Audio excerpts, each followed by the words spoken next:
Camera set up eating into all of our time here. It does. Oh, all right. Well, let's go ahead and get started then. It says what? This is camera set up eating Oh, into all yeah. of our time. No. Okay. This is yours. Oh, that's yours.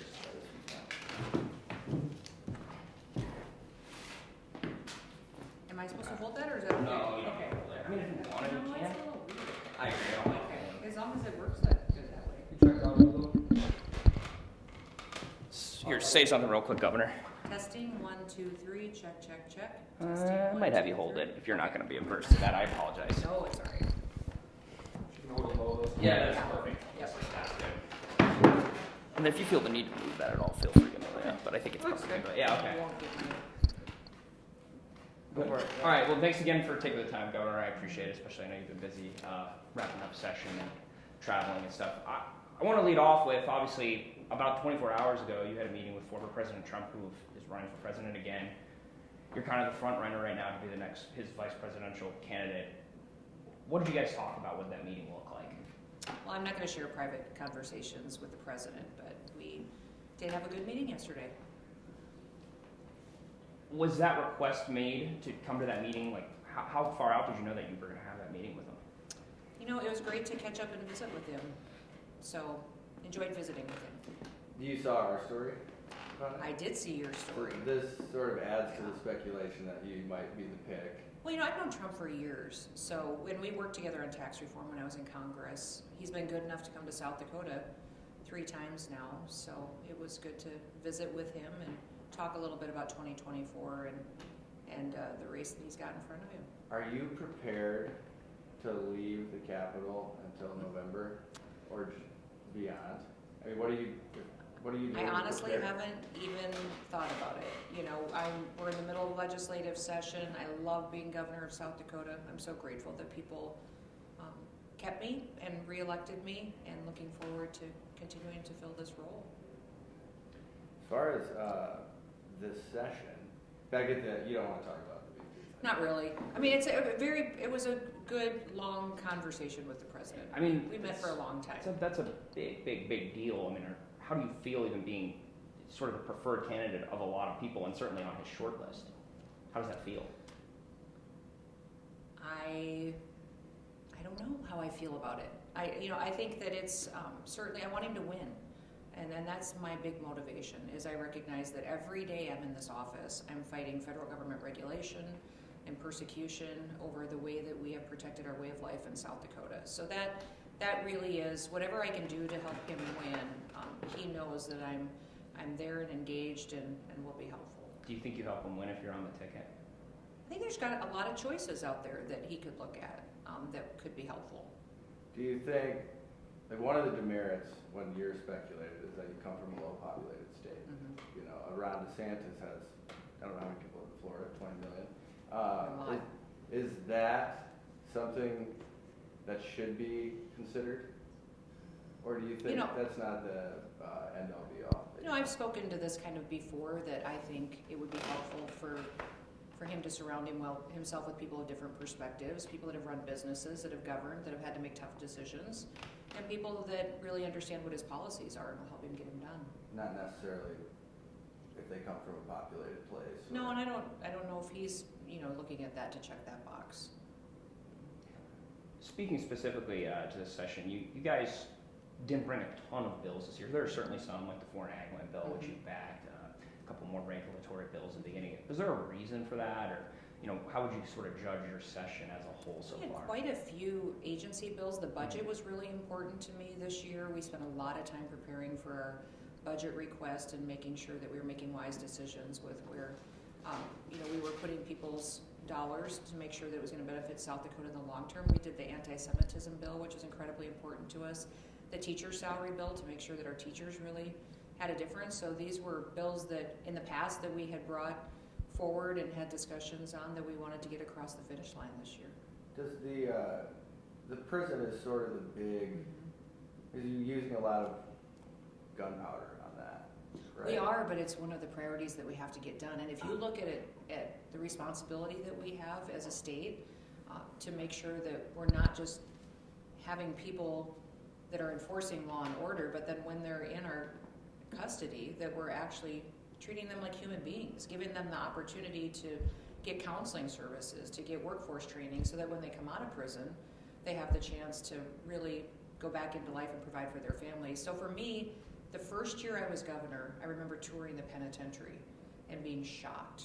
I bet it was 110 degrees that day. I was there. Yeah, and I could not believe that we had facilities that were so outdated and that we had people in those conditions. And we put that year, I came with my budget to put air conditioning in the penitentiary, and we did that, but it made a difference, but it didn't fix the fact that we were not ADA compliant in some areas, that it wasn't safe for our correctional officers and wardens in some areas, and that we really just needed a better facility that really was keeping people safe, but also giving us opportunities to expand our programs. So, but obviously the cost is huge.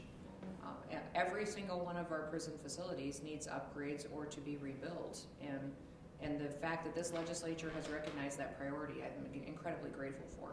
And that's sort of, that's why we're not seeing a lot of other, Right. Because it commands that many dollars, that much attention, things like that. Now, this budget this year was very different in the fact of how I proposed it, because I wanted to have a conversation with the legislators about what is the priority of state government. Because we've had so much money the last several years, a lot of people have brought special appropriation bills, special funding requests, and I wanted them to remember that we should be asking ourselves the question, what is the responsibility of government and what isn't? And what is our priorities? Our big three things that we fund every year is state employees. We have to take care of those who take care of the state and are responsible for running the agencies and the departments that we have. Education is to provide for education and make sure that that is out there. And then providers, those who take care of people who are sick or need extra help or have developmental disabilities or nursing homes. Those are the big priorities. And you noticed from my budget, I put a 4% increase in there again this year, recognizing that that should be where most of our money goes. And if we have extra, it should definitely be going into paying for those prisons so we don't have to borrow for it. That prison, I don't think unexpectedly, has brought some opposition from folks in Lincoln County. It's my I believe that's not a resolved case yet, the litigation that was filed there.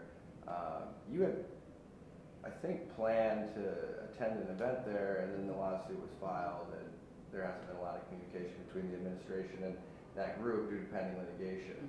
When that's resolved, do you intend to reach out to those folks or meet with them? I've certainly had conversations with people in the community, that I've known for many years, and these legislators are representing their districts too as well.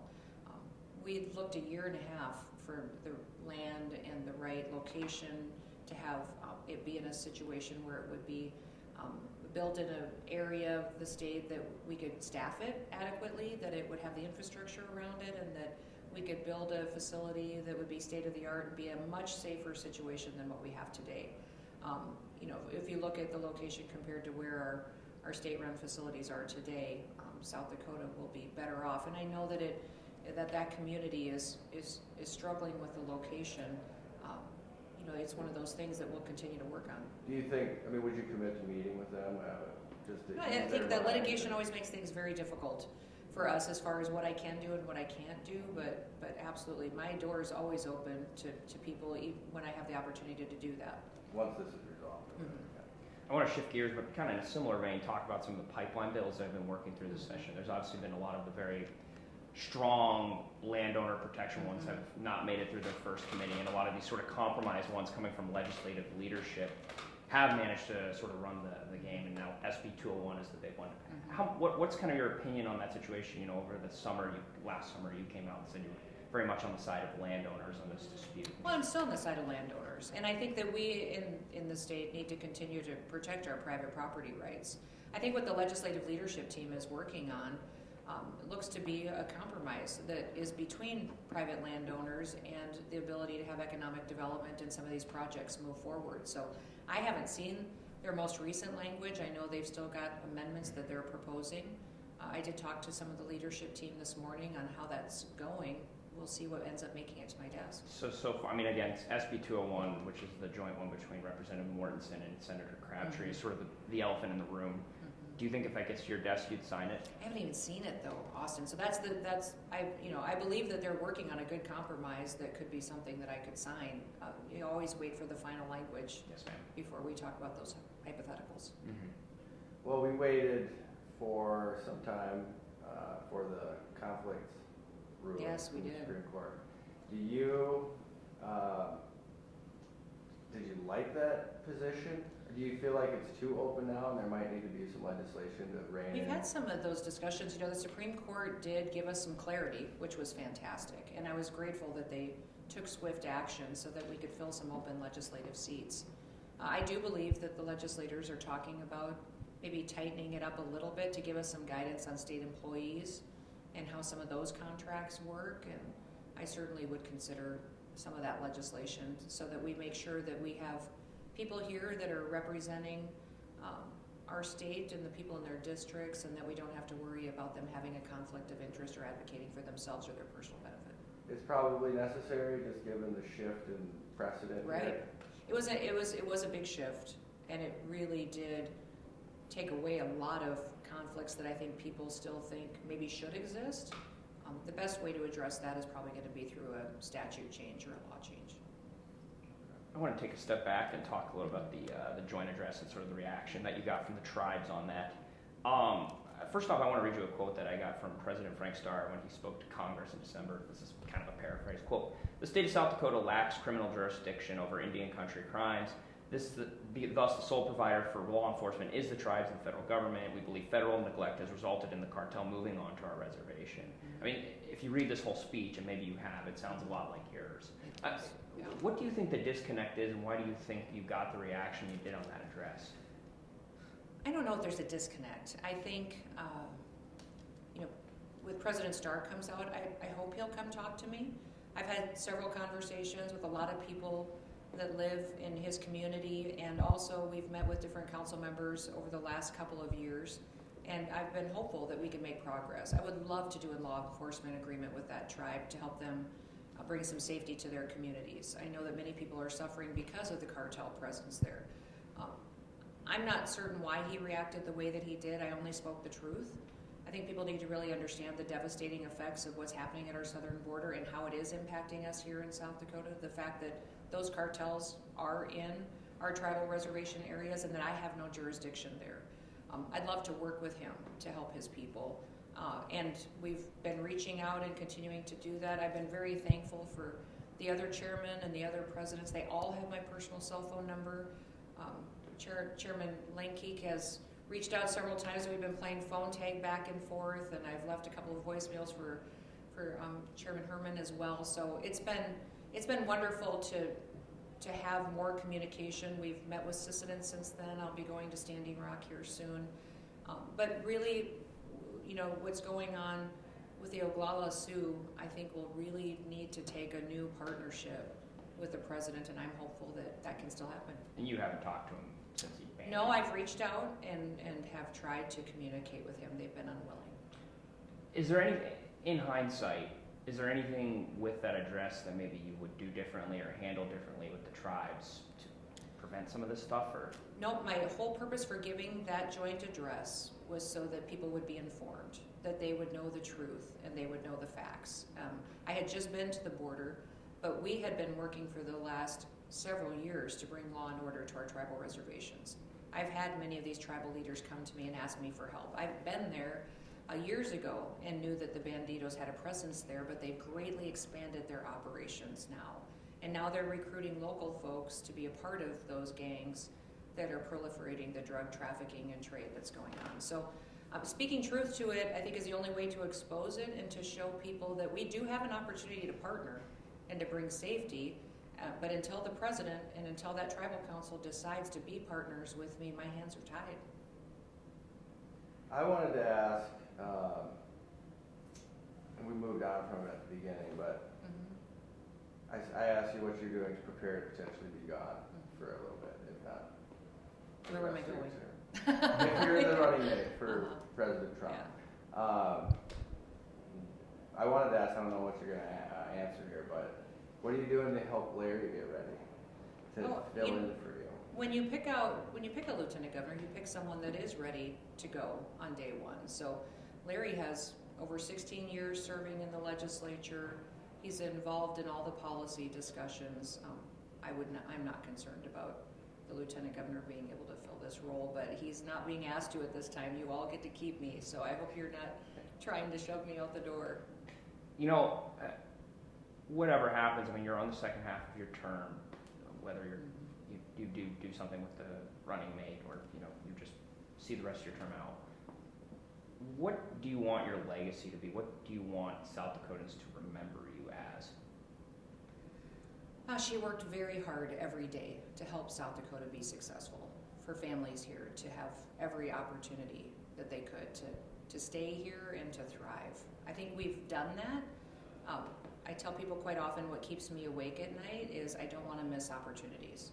We have the chance to build out our economy, to continue to bring new industries and careers here for our kids and our grandkids. And so sometimes I think people maybe think I push hard and get aggressive and want to get a lot done, but when I first got elected, someone gave me a clock that sat on my desk that was a countdown of the amount of time that I had in office. So I'm well aware that every day that passes is another day I don't get the chance to do this job over. I don't want to look back at it and wish that I would have done more. That feels like a good place to end. Okay. Cool. Says Amelia. All right. Good job, Amelia.